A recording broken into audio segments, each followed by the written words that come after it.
Lakota chief's dying father begged for an heir. A beaten runaway bore him a son and gained a family. The pipe was cold in my hands. That's the first thing I remember about that night, not my father's breathing, not the medicine man's low chant, not the smell of the fire burning low in the lodge.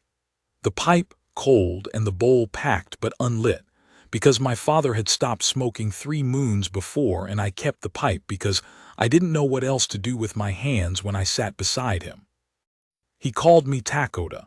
That was the name he gave me at my naming ceremony when he was still young enough to run, and the buffalo still came thick to the eastern plains. His hands on my face, rough as bark. I was 6 years old, and I thought my father was the tallest man alive. He probably was, for all I knew. He said my name that night, just that, Lakota. The way he said it when I was a boy, 2 syllables pressed down like thumbs on a wound, familiar and aching at once. I leaned in close because his voice had gotten small on him. 3 months of the sickness eating his chest, and the big voice that had held councils and called warriors back from foolishness, had shrunk to something I had to put my ear near his mouth to hear. He said, "You must have a son." I said nothing. I had been waiting for him to say something like this. He'd been circling it for weeks, the way an old horse circles water it doesn't quite trust. He said, "The band needs to know who comes after, not just the council. The people need to know there is a line, that what I built goes on." My father had built something. I won't argue with a dying man about the size of what he made, and anyway I wouldn't have argued. He'd held 4 bands together through 2 hard winters and a summer of raids that would have scattered a lesser man's people like seed in wind. What he built was real. The question of what came after was a real question. He knew it and I knew it, and both of us had been not looking at it for longer than was good. I told him I would think on it. He grabbed my wrist. His grip was still in his hands, whatever the sickness had taken from the rest of him. He looked at me the way he used to look at me when I was a young man making excuses for something I hadn't done right, and he said, "Do not think too long." He died 11 days later.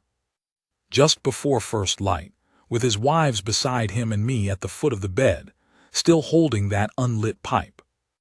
I am going to tell you something that a man who had never led anything would not understand, and a man who has spent his whole life leading will understand without me saying it. There is a loneliness in being chief that has nothing to do with being alone. I was never alone. Every day of my life as a leader of this band, there were people around me. Decisions to be made, disputes to settle, the slow grinding work of keeping a large number of people alive and fed and at peace with each other and with the other peoples whose land touched ours. My time was never my own. My words were never careless, because careless words from a chief spread out like cracks in ice. They go further than you meant, and they damage what they touch. I ate with people watching me. I slept in a lodge where anyone might come with a problem at any hour. But my father knew it, the loneliness I mean. He talked around it sometimes in the years before he got sick. He would say, "A chief gives himself to the people, and that is what he is for, that is the honor of it. But a man needs something that is his." And he would look at my mother, his first wife, who was 17 years dead by then, and he would not say more. He didn't have to. What I had built, in the 12 years since my father put the full weight of leading on my shoulders, was a band that was fed and whole, and as safe as any people could be in those years when the world was changing faster than a man could keep up with. What I had not built was anything of my own. I had not let myself, exactly. There was always another season, another problem, another reason why this was not the time for a man to think about what he personally wanted. My father's last words had a way of sitting in my chest like a stone. The woman came in the tail end of a bad winter. February, I believe it was, the moon was right, and we'd had 3 days of ice that had killed 2 of our older horses and made the hunting worthless. One of my outriders found her 1.5 miles from the eastern edge of our camp, in the thin cottonwoods along the creek where we watered horses in warmer months. She was on her feet. That's the first thing he told me. She was on her feet. He'd expected to find her dead. The temperature had been dropping for 2 nights, and whoever she was traveling light, a single blanket roll, no horse, no food that he could find. She had a knife.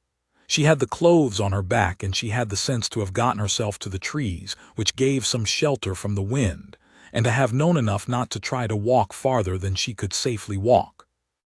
On her feet, but barely, he brought her in on his horse.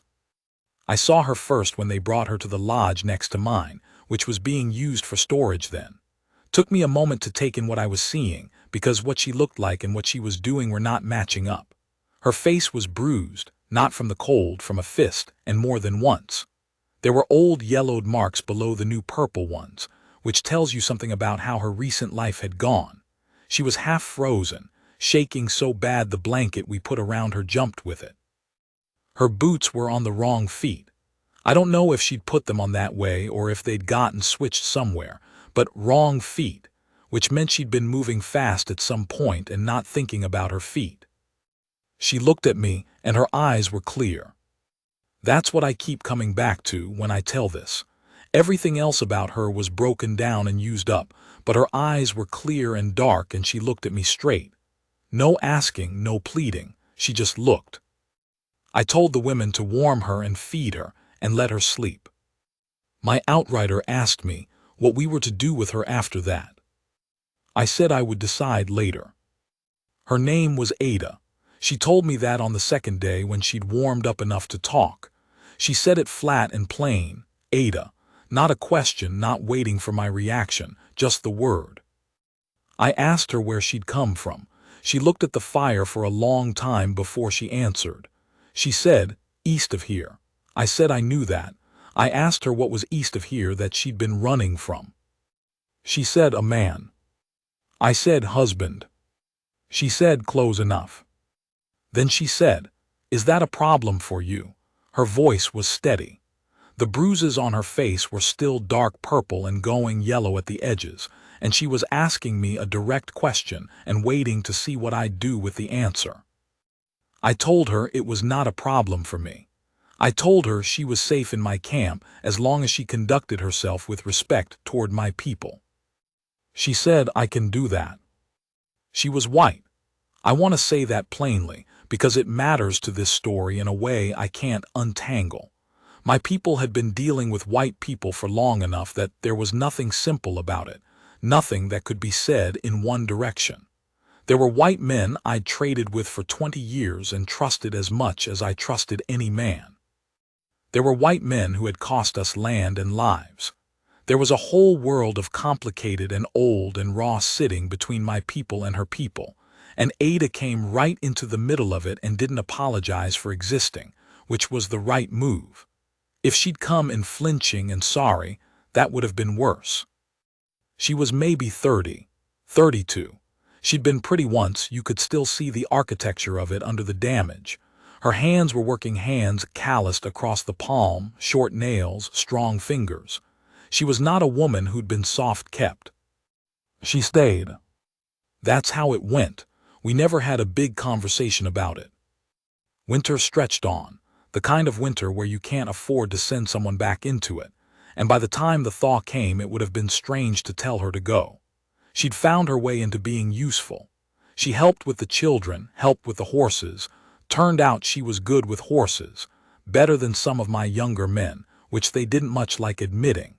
She kept herself clean, and she was quiet, and she didn't take up more space than she needed. My people watched her the way you watch something unfamiliar, cautiously, sideways. After a while, some of the younger women warmed to her. The older ones took longer. My aunt, who had been my father's sister and was the woman in the band most likely to tell me when she thought I was doing something stupid, watched Ada for about 3 weeks before she said anything to me. What she said was, that woman has a broken place in her. Not her body, the other kind, but she works around it. I respected that assessment. My aunt did not offer assessments for free. Here is something nobody tells you about loneliness. It can be so long-standing you stop noticing it, the way you stop noticing the sound of wind if wind is all you've ever known.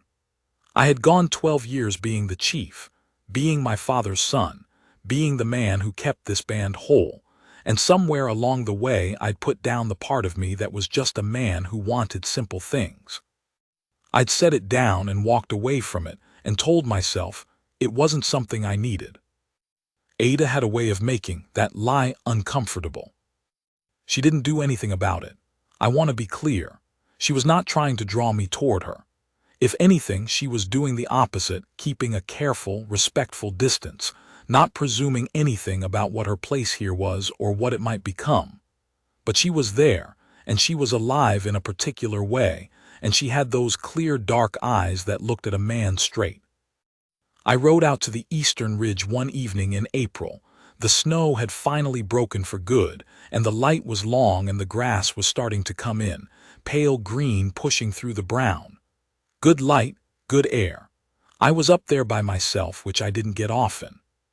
I had my horse and the view, and the long quiet that you can only find when you're far enough from camp that the sounds of people living don't reach you. I sat up there until it was almost dark. When I came back down, Ada was at the edge of the camp, not looking for me but there somehow anyway, bringing the horses in from the rope line for the night. She had one of the older mares by the neck and was talking to her low, not words I could hear. The horse was leaning into her like horses lean into a person they've decided to trust. She looked up when she heard my horse. I said I'd take the mare. She looked at me for a moment, not like she was uncertain, more like she was measuring something, and then she handed me the rope and went back for the next horse. That was all. But I thought about it on my way to my lodge, and I thought about it while I put my horse up, and I thought about it for a long time before I slept. I went to my aunt. There was nobody else I could have that conversation with. A chief needs people around him he can be something other than a chief with, and over the years I had narrowed that circle to nearly nothing. My aunt had known me since I was born. She had no patience for nonsense, and she was afraid of me roughly the same amount she'd been afraid of me when I was 8 years old, which was not at all. I sat in her lodge and she fed me, and I waited too long before saying anything, which she noticed. She said, "What is it?" I told her what my father had said, that I needed an heir, that the band needed to know there was a line. I told her I had been thinking about the woman, Ada. My aunt sat with that. She didn't jump on it or push me away from it. She fed the fire and I watched her thinking. She said, "That woman has not had a soft life." I said, "I know." She said, "And she has no people here. No family, nobody to speak for her.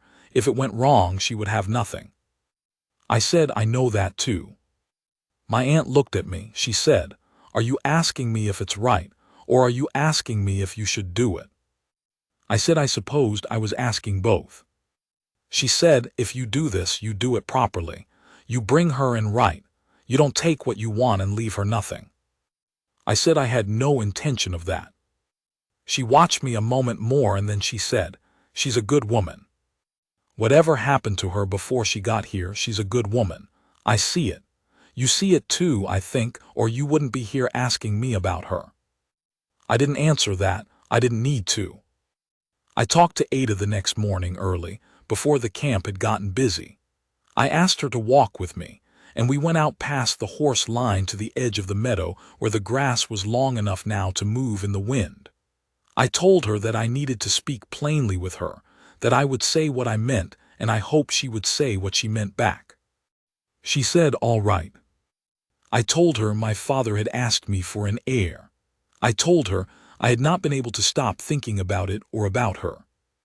I said I was not a young man, and I was not a man with an easy life to offer, that being the wife of a chief is a kind of work that never stops, and that there were people in my band who would not welcome a white woman in that position, and I was not going to pretend otherwise. She listened. She had her arms crossed, not against me, against the cold morning air, the way she always held herself when she was outside before the sun had done its work. I said, "I am asking you to consider whether this is something you might want. I am not asking you to decide today." She was quiet a long time. The wind moved the grass between us. I could hear the horses behind us snorting at something, a smell on the air. Then she said, "I came here with nothing." Less than nothing. I came with bruises and one wrong boot. I said, "Yes." She said, "You gave me shelter. Your people gave me a place. I wouldn't say that doesn't matter. It matters more than you know." She stopped. She looked at the grass, then at me. She said, "I'm not good at being owned, if that's what this is." I said, "I have enough things that belong to me. I am not looking for another one." She looked at me a moment and something in her face shifted. Not soft, not relief exactly, more like a door opening a crack, the air changing. She said, "Let me think on it." I said, "Take your time." She came to me 3 days later. I was working on a saddle, seated on a log outside my lodge, the morning sun just starting to have some warmth in it. She came and sat beside me on the log without asking, and I kept working, and she looked out at the camp for a while. She said, "Yes." I said, "You're sure?" She said, "I wouldn't have said it if I wasn't." I believed her. I want to tell you what the wedding was, because people hear that and they think ceremony, color, something I can describe quick and plain. It wasn't quick. My aunt and the older women spent 2 days preparing. There was singing I did not know. Ada did not know either. She learned pieces of it by ear over those 2 days, sitting with the women and listening. My father's oldest friend, a man named Slow Bull who had been a warrior in the time before warriors, spoke the words that made it right before the people, and before whatever powers attend to such things. He spoke them in Lakota and then in slow, careful English, so Ada would hear what was being said over her. When Slow Bull took her hand and took my hand and put them together, her hand was cold. I felt it. She was cold and she was shaking the smallest amount, which she was fighting hard, and I held her hand firmer and she held back. She looked at me then, while Slow Bull finished his words, and I looked back at her, and I don't know what she saw in my face.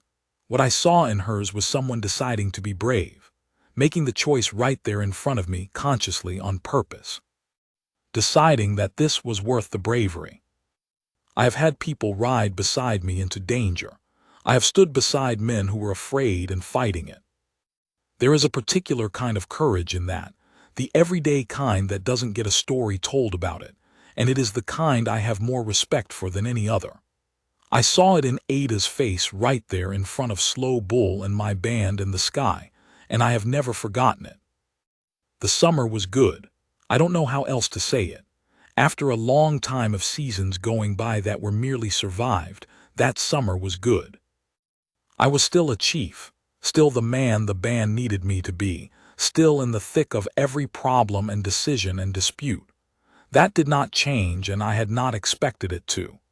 But Ada was there in the evenings, when the work of the day was done, and I could be something other than a chief for a few hours.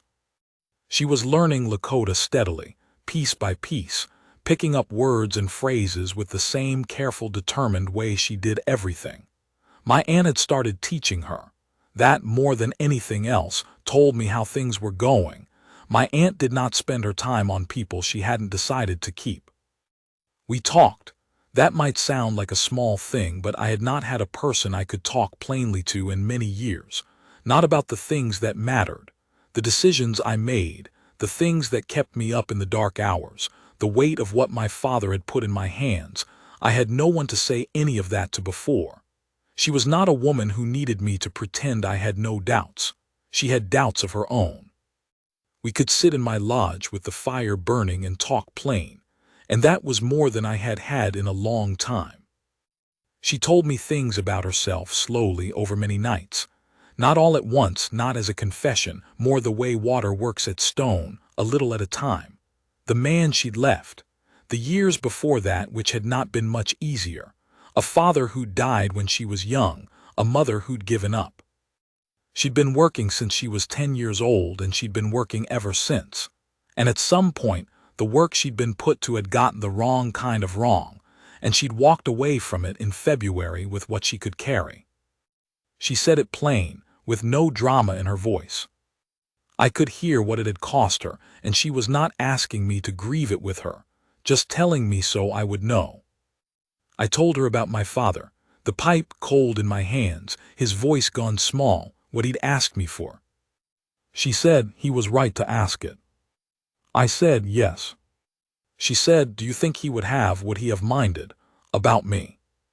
I thought about my father for a long moment, the bark-rough hands on my face, the way he'd looked at my mother when he talked about a man needing something of his own.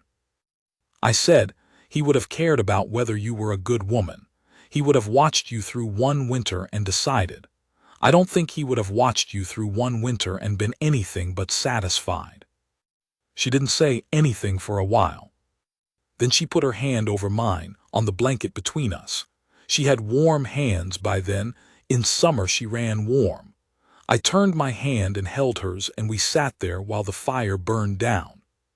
She told me she was carrying my child in September, when the nights had started to turn cool again. She said it in the morning, flat and plain, the way she said most things. I was standing in the lodge doorway, and I turned around and looked at her, and she was watching me with those clear dark eyes, waiting.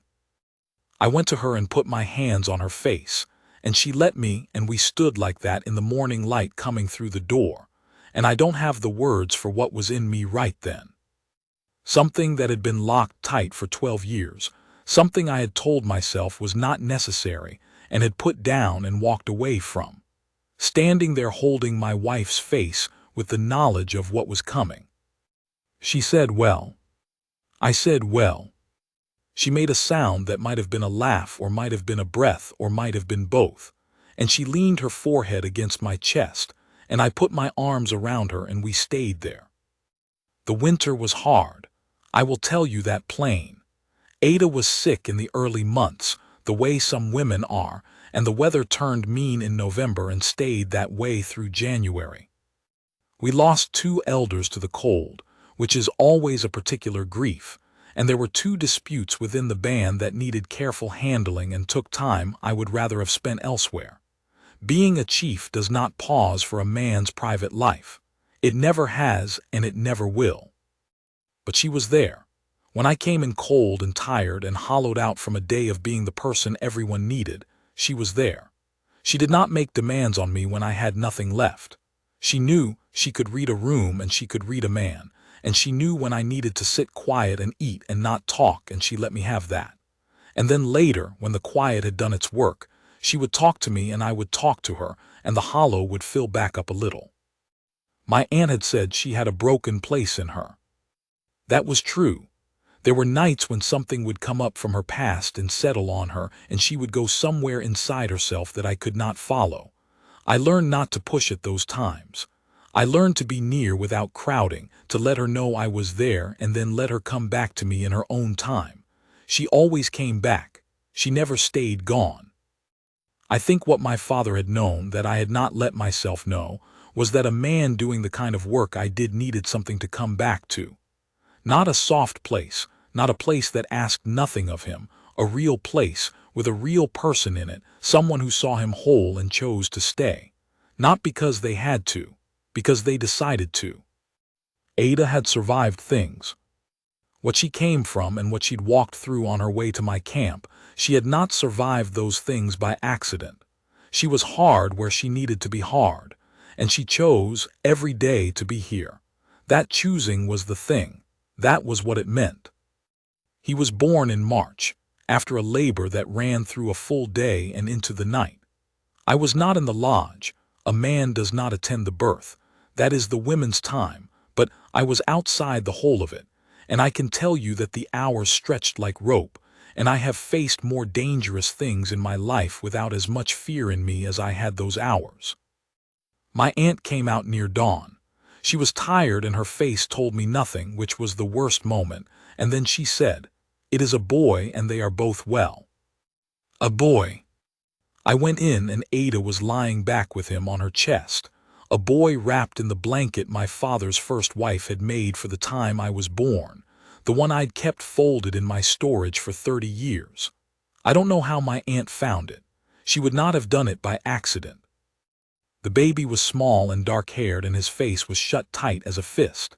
Ada had her eyes closed. She heard me come in, and she opened her eyes and looked at me, and she was tired, past tired, to a place of exhaustion I don't have a word for. But she looked at me the way she had looked at me at our wedding, when Slow Bull was saying the words over us. That deliberate, choosing look. Like she was picking something on purpose, out of everything available to her. She said, "Come here."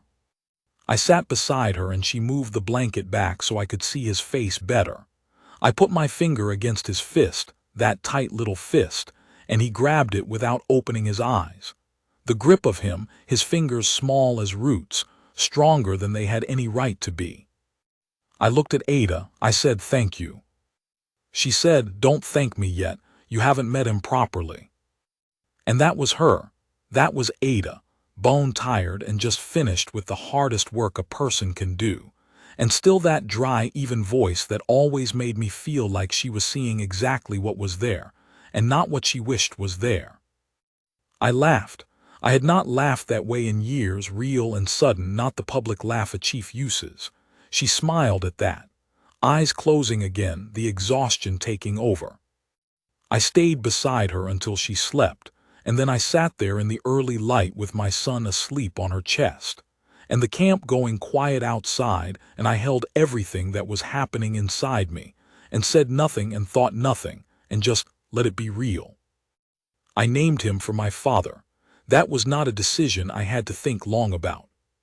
He grew the way children grow, which is to say faster than seems possible and in all directions at once.